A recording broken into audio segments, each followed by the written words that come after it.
gives me great pleasure to introduce our speaker today, Joe Szabo, who's the Executive Director of the Chicago Metropolitan Agency for Planning, better known as CMAP.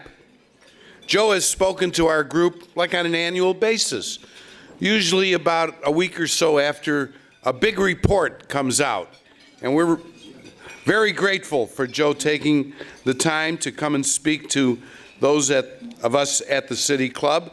Joe has been the Executive Director of CMAP since June of 2015. If there's anyone here that is not familiar with CMAP and what they do, you will be experts after his address.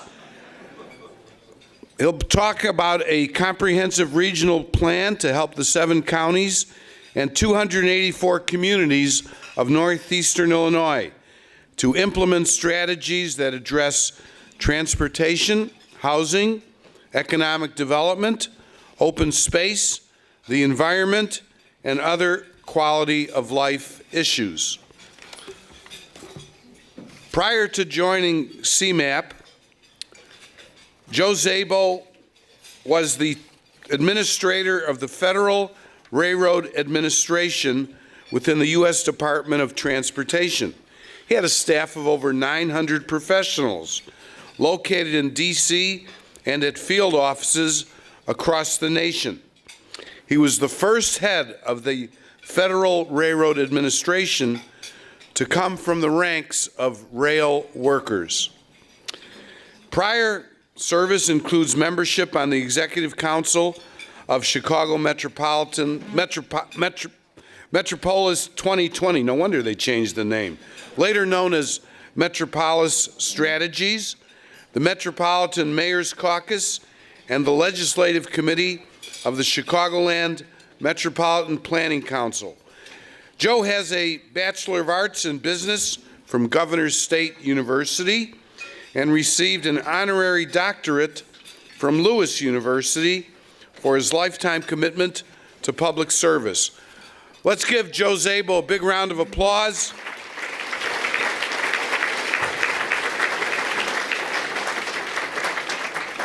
And by the way, if you have any questions, you want to write them down, our staff will collect them later. Mr. Chairman, it's all yours. Well, thank you, Ed, and it's great to be back here at the City Club. As Ed indicated, this is an annual visit for us.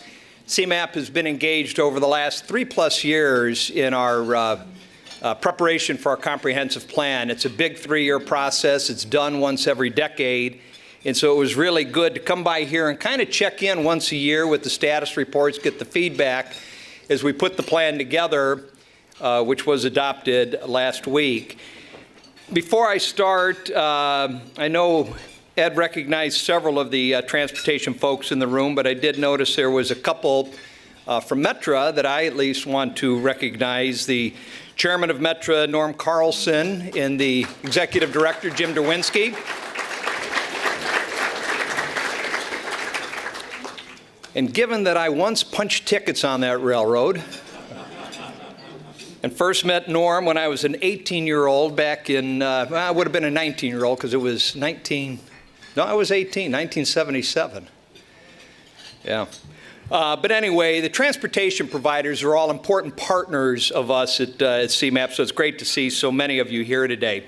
Several of our board members are here. We have a 15-member board, 5 from the city of Chicago, 5 from suburban Cook, and 5 from the collar counties. And several of our board members are here today. Our vice chair, Rita Athis, is with us. Rita. Representing the city of Chicago, we have Frank Beal with us.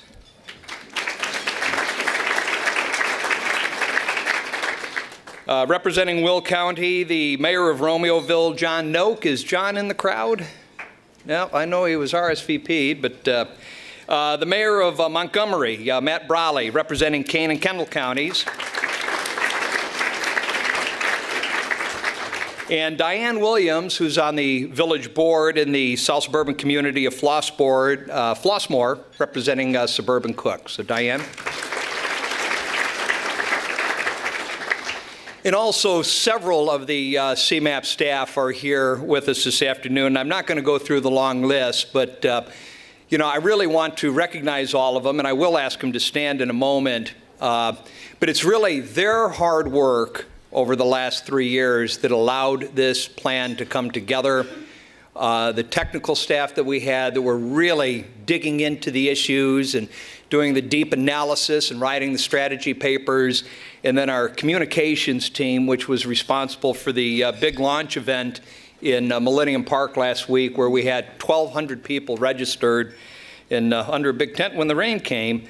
But it's these professionals that really are the ones that are serving the 8.5 million people of this region every single day. So if the CMAP staff in the room would stand, please, and be recognized.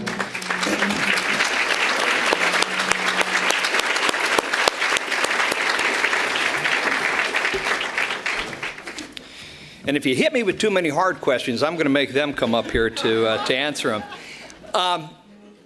I had the quote of Jack Welch up there while we were having lunch because I really wanted to emphasize this theme of seizing our destiny. And Chicagoland and our region has a tradition of seizing our destiny rather than allowing the future to be left to chance. You go back in history, our leaders had the vision to embrace the emerging transportation technology of the 1850s, the railroad, and that allowed us to establish ourselves as North America's preeminent transportation hub. And because of that, our economic growth quickly followed. Birth was given right here to the mail order business. Montgomery Ward's and Sears and Roebuck, right here in Chicago, became the Amazon of their time. And as emerging transportation technology evolved and advanced to air, we ensured that Midway Airport first, and then O'Hare Airport, became the dominant hub in the nation's aviation system. And so as a region, we've never left our future to chance. We identify trends and challenges, and then plot a course for the future. Over the last decade, our region has experienced significant economic, technological, environmental, and fiscal changes. Our economic growth has slowed and not kept pace with our peer regions. And the future is going to bring to us even more substantial shifts. By many measures, our progress has stalled for reasons that are complex, but by no means irreversible. And the toughest challenges require long-term solutions. Seldom is there ever a quick fix. But by collaborating together, we have the strength to ensure that Chicagoland continues in our status as the global center of commerce. We have to rebuild aging infrastructure at a time when travel patterns are changing. Uncertainties about the state's fiscal condition and federal priorities mean that in many cases, we're going to have to fund our own needs. So to thrive, we're going to have to build on our many, many assets in the region and be prepared to take advantage of future change. By being systematic in our approach, we can make tangible progress towards broad, lasting prosperity and quality of life. That's why the Chicago Metropolitan Agency for Planning exists, and that's why our board last week adopted onto 2050 the new comprehensive plan for the region. In developing this plan, we spent nearly 3 years working with our partners. We conducted extensive research. We wrote strategy papers and engaged more than 100,000 residents from every corner of the 7-county region. And the goal was to really understand our residents' needs, their fears, their desires. And it was through this process that we were able to identify 3 overarching principles for the plan. The first one, inclusive growth. Grow our economy through economic opportunity for all residents. Second principle, resilience. Prepare for rapid changes, both known and unknown. And the third guiding principle, prioritize investment. carefully target resources to maximize their benefits. These three principles inform every recommendation in On to 2050's 5 chapters of community, prosperity, environment, governance, and mobility. So let's talk about the first one, inclusive growth. Regions that offer economic opportunity for all, regardless of race, income, or background, enjoy longer, stronger periods of prosperity and fewer, shorter periods of economic stagnation. And despite our many enviable assets, we're failing to ensure economic opportunity for all of our residents. And the analysis shows that this is stunting our economic growth. To compete globally, we can't afford to have any of our assets on the sidelines. We need the full potential, the strength of all of our workers and businesses and communities. Currently, too much of our human capital, the talents and skills of these excluded residents, is being wasted. And by many measures, race and ethnicity are barriers to success. And our region's particularly falling short compared to our peers in terms of education, employment, and income. Inequity exists when the location of someone's home, their race, their ethnicity, or socioeconomic status determine their economic success, their health, and their overall quality of life. By promoting inclusive growth through strategic investments and other well-defined strategies, we can disrupt these patterns and make our region stronger in the long run and more equitable. Through concerted steps, we can help ensure that every resident and community across the 7 counties can fully contribute to and benefit from the economy. And paired with other strategies to capitalize on the region's economic assets, inclusive economic initiatives can help restart our long-term growth, strengthen our role in global competition, and increase prosperity across the region. Quite simply, this is about opening doors in communities where opportunity hasn't knocked for generations. Let's talk about principle number 2, resilience. To remain strong, our future will require communities, infrastructure, and systems that can thrive in the face of rapid change, whether it's environmental, economic, or technological, just to name a few. Change and shocks and stressors are going to continue to hit our communities at an ever-accelerating pace. So through more adaptable infrastructure, natural systems, and revenue streams, our communities can better recover from these chronic stresses. We're going to have to prepare to rebound quickly from weather events, including stronger storms and more frequent flooding. Infrastructure is going to have to be designed to resist extreme temperatures, to mitigate flooding, and ensure reliability in all seasons, regardless of changing weather patterns.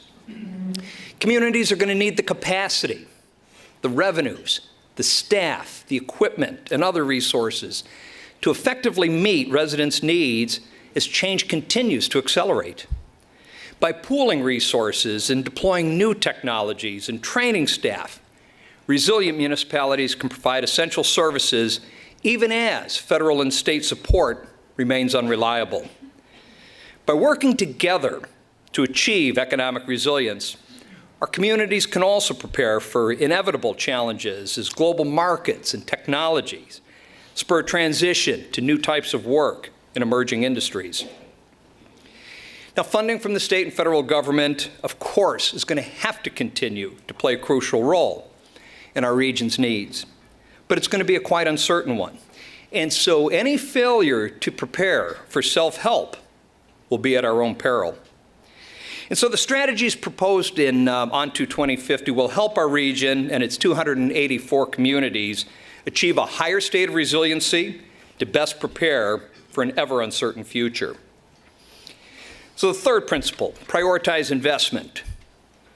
At a time when federal and state funding consistently falls short of the region's needs, we have to ensure prioritize investment for infrastructure, for development, and the economy to maximize benefits from these limited funds. For decades, the funding of public services and infrastructure at all levels of government has been stagnant, and yet costs continue to rise. And so the most effective approach is to make better use of the infrastructure that we have. we have to maintain and modernize existing systems first before considering any expansion. And our highest priority has to be to address the vast backlog of transportation, water, and other infrastructure in need of repair or replacement. We owe it to the public to use these limited dollars very, very wisely. Local governments are receiving significantly fewer dollars from the state of Illinois compared to 20 years ago. And with that trend likely to continue, we have to achieve our own cost savings by improving how assets are managed, accelerate how projects are completed, and give communities more options to raise revenues. Unto 2050 identifies a number of alternatives to our state and region's antiquated sources of revenues. A modern transportation system, one whose needs will continually shift due to emerging technologies, is going to require modern funding techniques and methods that are sustainable, flexible, and most importantly, multimodal.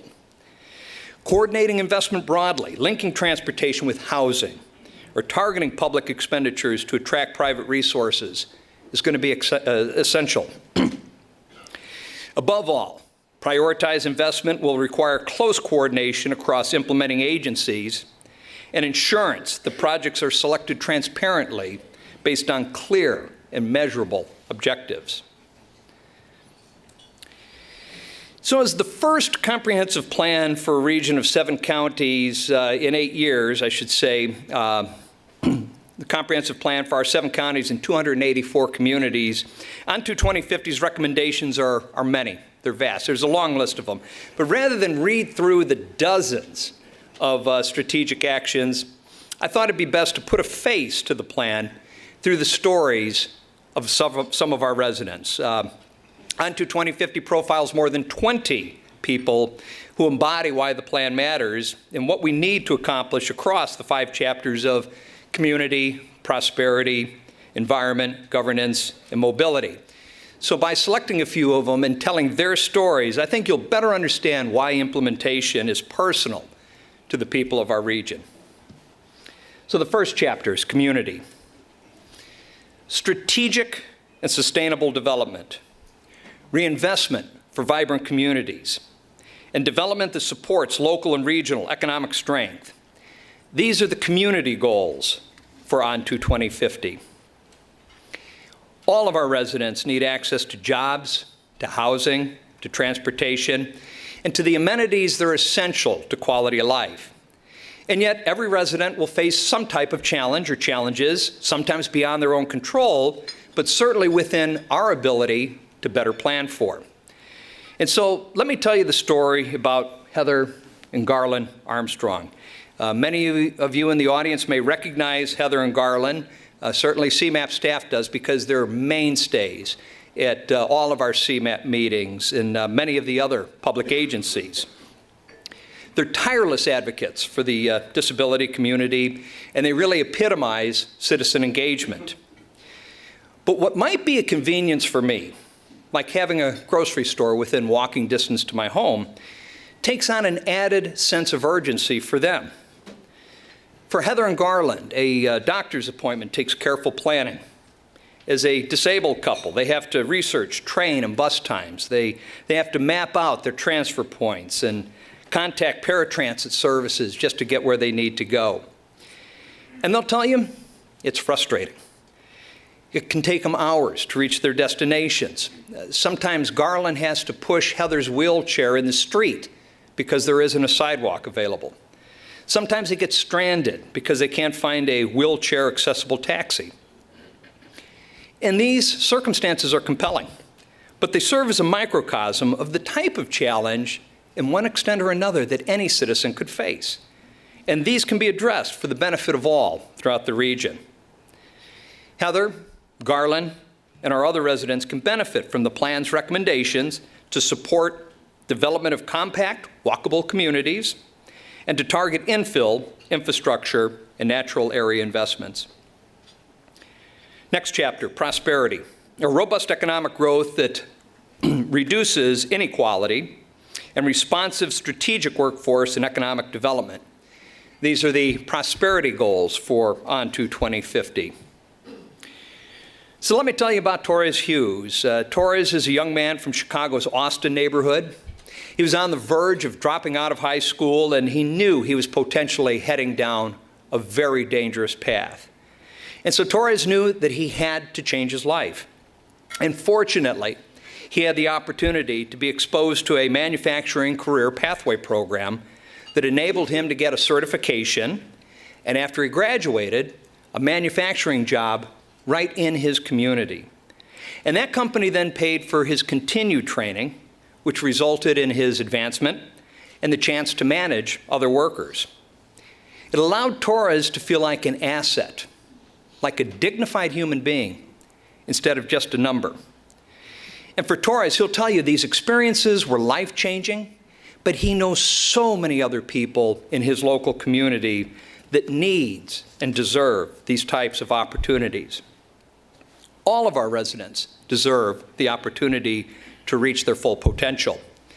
And so to achieve this, ON2 2050 recommends to prioritize pathways for upward economic mobility and to conduct regional planning for human capital. Our third chapter, the environment. A region better prepared for climate change, an integrated approach to water resources, and development practices that protect natural resources. These are the environment goals for ON2 2050. So I'll tell you about Cheryl Watson. Cheryl is a 63-year-old who's nearing retirement, and she wants to stay in her home. It's a historic bungalow in the Chatham neighborhood. It's where she grew up. It's where she took care of her aging parents. But decades of flooding have taken a toll, and with the storms each year becoming more frequent and more intense.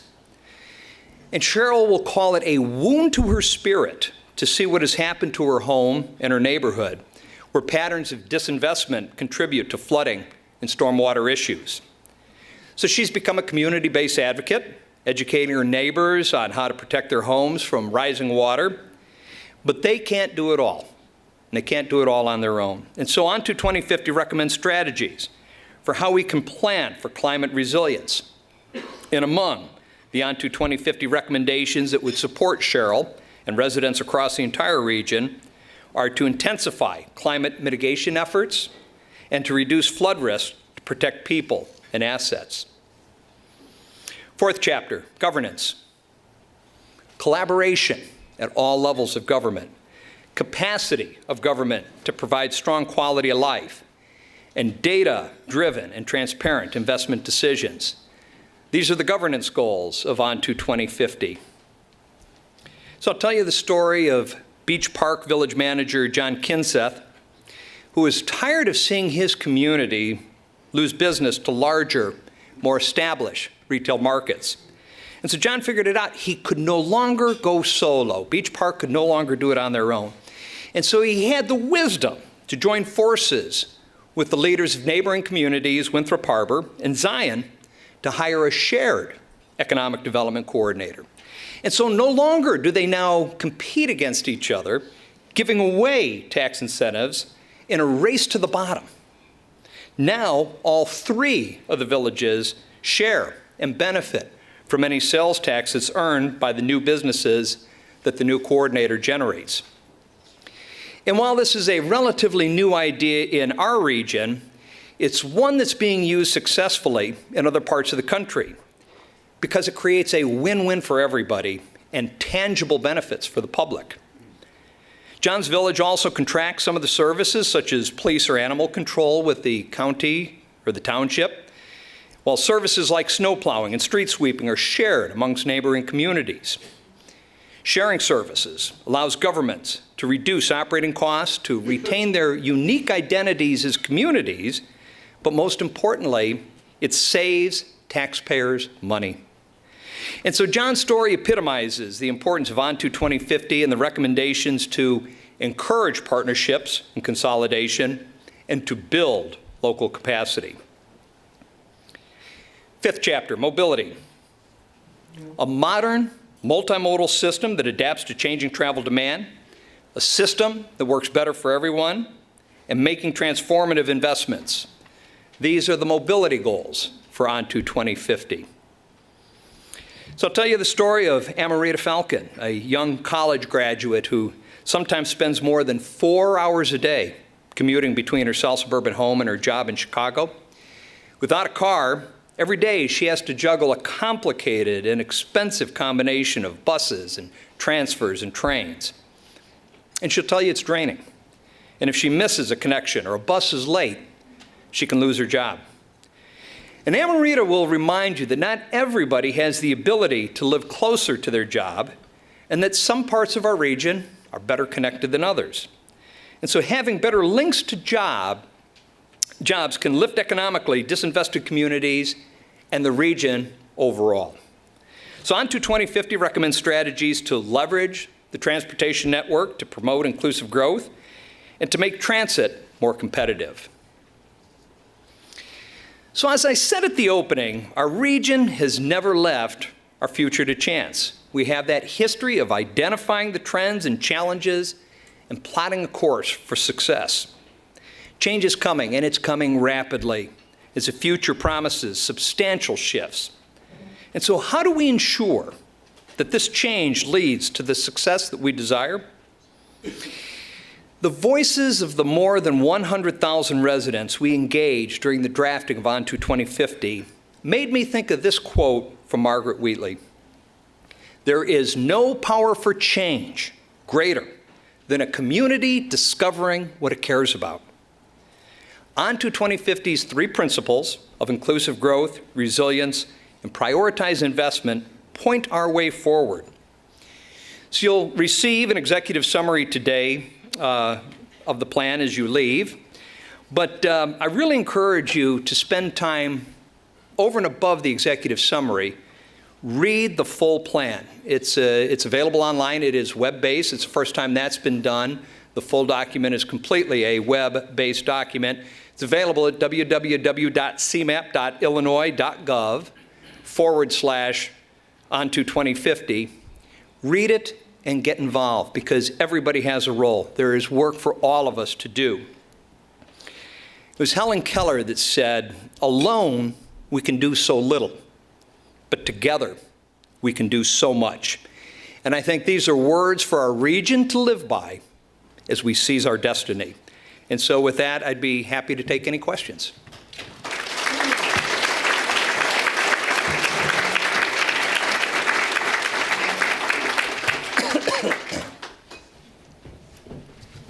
Joe, thank you very much. Would you like a little bit of water? We got one down here? Sure. That's all right. Don't worry about it.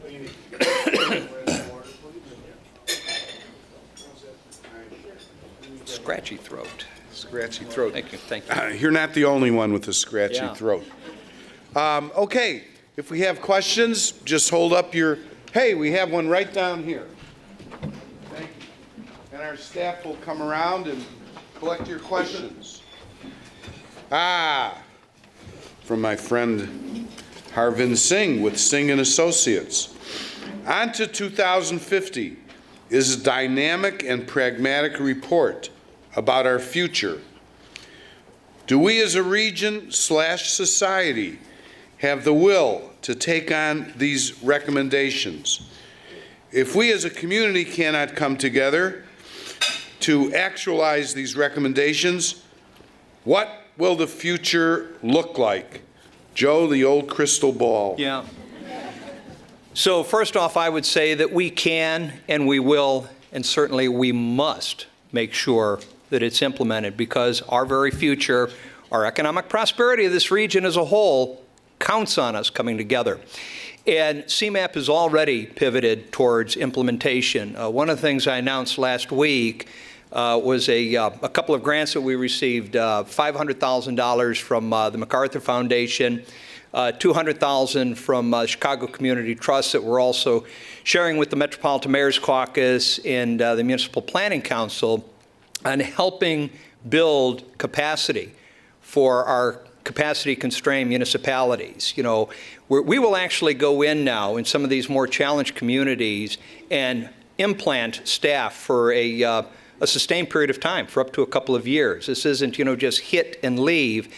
And it's completely about empowering them, not doing for them, not trying to be the outsiders that come in and tell you what you need to do in your town, but actually getting in there and better understanding what are the particular challenges that that municipality has, and then help them define the steps that they need to take moving forward, and us help tap the resources that they need to make implementation reality.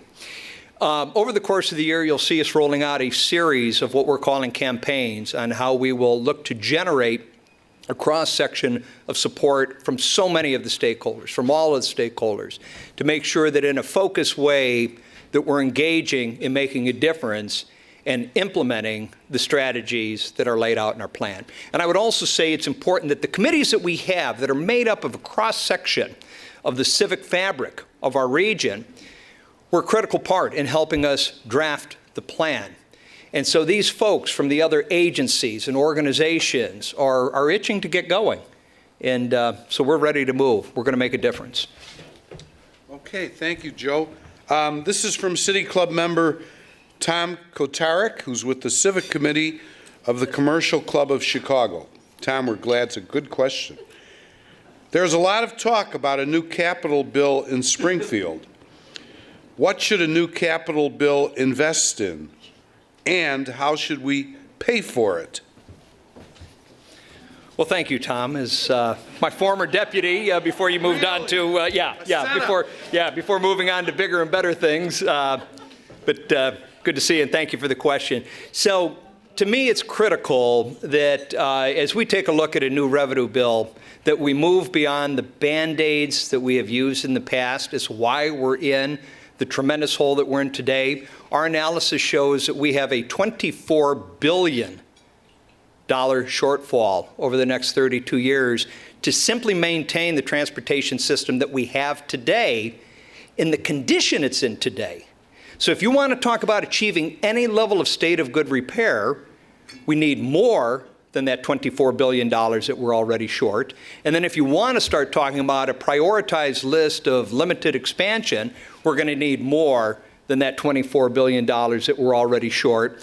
And so we've got to move beyond a Band-Aid to an approach that is completely sustainable for the long haul, that is flexible, and it's got to be multimodal, because the transportation system over the next 32 years is going to evolve. We probably don't even know as we stand here today what some of the modes might be. And so it'd be incredibly foolish to put into place a fix that is locked in to the existing modes. There's got to be flexibility to allow prioritized investment, good analysis to allow for the investment in the best projects that give the best results to the public. Gas tax, I hate to say it, and this is controversial, but it is an antiquated approach that is rapidly dying, and as technology continues to evolve, will soon be dead. And so to try and put our eggs in that basket other than a quick short-term fix would be incredibly foolish. If we're going to have the political will, we are going to have to go with user fees. That's what a gas tax is, or at least that's what a gas tax was originally established to be, but it's no longer appropriate. And so there's going to have to be user fees, things like vehicle miles traveled, VMT. Again, a political hot potato right now, but there are ways that we can meet the concerns that the public has over privacy. There are ways to make sure this is done in a way that is equitable and understands the difference between rural and urban environment, and I think equally as important, perhaps more so, takes into consideration the needs of, of the poor, and making sure that we're not putting an undue burden on them. But this can be addressed, and so moving forward with pilot projects, as so many other states and regions have done, and testing the waters on these things, fine-tuning it, it's the only viable approach for the long term. Okay, thank you, Joe. Joe, 3 weeks from today, we're going to have an election in the state of Illinois, and we will elect either a new governor or re-elect the incumbent governor. Do you anticipate whoever wins, there will be a meaningful transportation and infrastructure bill coming out of Springfield in the next year? So I think it depends on us demanding it and us coming together as a region. Listen, we've got to be speaking with a unified voice. We've got to be clear on the approach that needs to take. There can't be deviations on it. This region that I talk about, the 7 counties, the 284 communities, the 8.5 million people, we represent 72% of the population of this state. And so when we are unified, very hard to do, but when we are unified in our voice, we leverage tremendous power. And so coming together, focusing on the recommendations, listen, when we put these into place, we do complete, unbiased, impartial analysis. We stay an arm's length away from any politics and really try and come forward in a completely impartial manner with what we believe are the best recommendations for the region. And so unifying behind what we recommend and moving forward, yes, I think there's political opportunity, but it's going to take all of us speaking with one consistent, clear voice. Thank you, Joe. Well, that was a tough one. Let me give you one that's pretty difficult also. This is from Stella Black over here. Stella. Your old friend and neighbor. Friend. Current neighbor. What are the Cubs' chances for next year? Well, as a lifelong diehard Cub fan, all I can say is wait till next year. It's our year. They'll retool. They'll be fine. Okay. Thank you. This is from Ryan Bronze from Rockford, Illinois. And he's not a City Club member, but he's given us 2 questions. Ryan, this is an introductory plan. We're going to ask your 2 questions, but for $50, you can become a member of the City Club. Tax deductible, by the way. How are you aggregating data across agencies to be data-driven is one question. The second one, did you look at or how do you see the social determinants of health playing a part in 2050? So to a certain extent, those are a little deeper than a generalist like me can hit. Certainly staff could answer those in greater detail, but we always work to make sure that we have the best data available. And obviously, this is the biggest challenge that everybody has, right? If you're trying to make good, sound, data-driven decisions, it's important that you have access to high-quality data. One area where we're particularly challenged here, we are the rail hub of North America. It's private industry. And so, you know, they're really, really reluctant to share that data. We're doing better than we did 3-4 years ago. We're getting more data. It certainly still isn't as effective as we believe we need to really make sure that we're making the very best investments in improving the safety and fluidity of the rail network, because it impacts our region and the nation.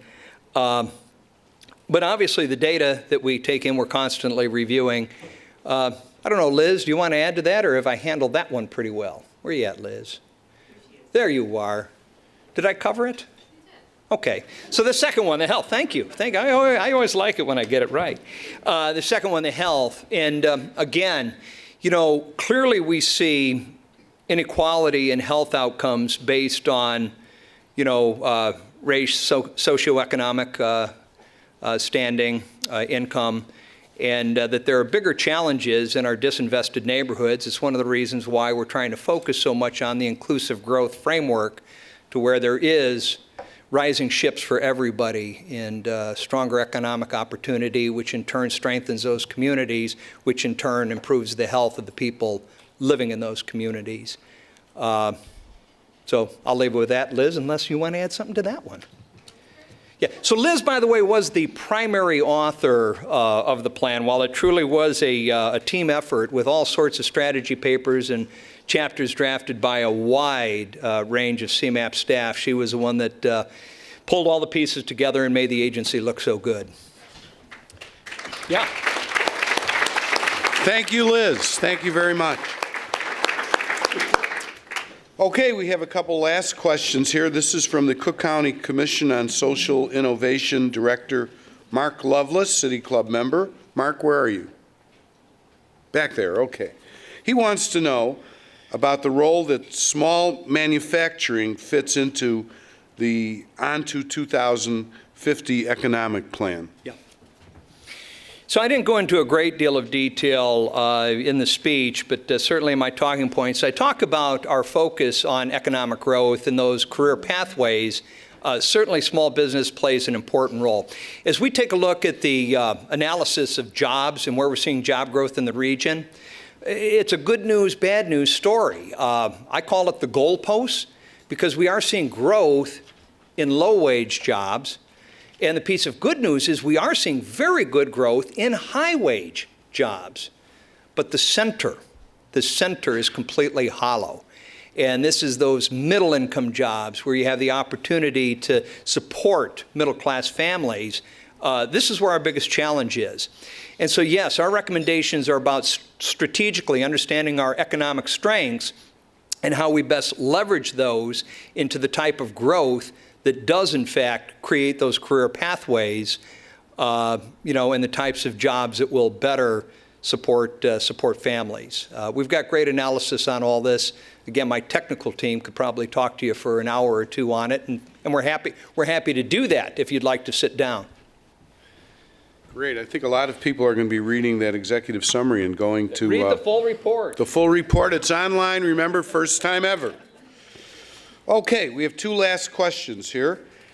This is from Bob Israel, City Club member with ETM Engineering. Bob, where are you? Oh, back there. Okay. I'm not sure I understand the question, but maybe you will.